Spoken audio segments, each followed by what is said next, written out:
The harm that's being done to kids, particularly the under 13 set, is a real and present danger to the safety, the health, welfare of kids all across this country. If you're a parent, if you're a grandparent, school administrator, anybody that's involved in kids, I want you to pay very careful attention to what's happening with the Roblox, the Discord, the Facebook, the Minecraft litigation all across this country.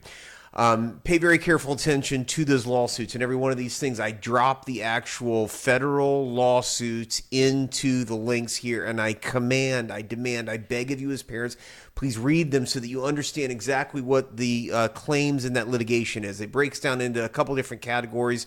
First one's most important. You would not give your kid a bottle of tequila and a pack of smokes. You wouldn't send your kid into a casino, right? Because you know that those things are harmful.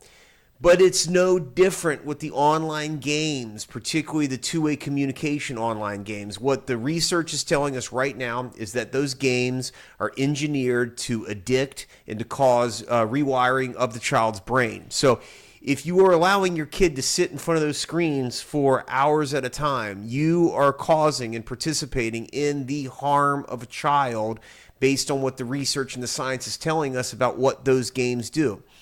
So pay very careful attention both to the litigation, to the studies that are dropped into these lawsuits, the medical reports that are coming out. It's basically undisputed at this point in time. The rewiring of the brains that's occurring. Forget about the damage to the eyeballs, being up on the screen. Remember we were kids, the parents wouldn't let you get up on the screen, and yet our kids these days are piled into these screens for hours at the time.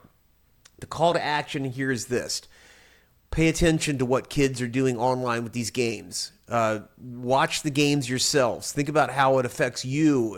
You've got a fully developed brain. But understand that the science is telling us that what these games are doing to kids is very dangerous. It's very harmful.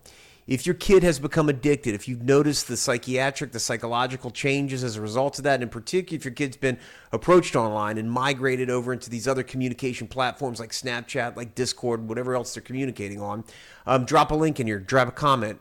There are resources, there's help that needs to be provided to kids right now immediately. The one thing that the command to do is this: remove all of the online communication from kids immediately. Do what other countries are doing. There's a reason why Australia has banned it all entirely. But you as a parent have a duty, have an obligation to take your own steps to protect your child. And that means remove it all immediately. If nothing else, get your hands around what the harm is that exists so that you understand and you can make an informed decision about it. If you're a grandparent, if you're a mom, dad ain't listening, read the lawsuits, I beg of you, so that you understand the very real risk that exists. When you do so, you won't allow your child on there. Again, if you've got a child that needs help, drop a link in here, comment, so that you can get some resources that can assist this child.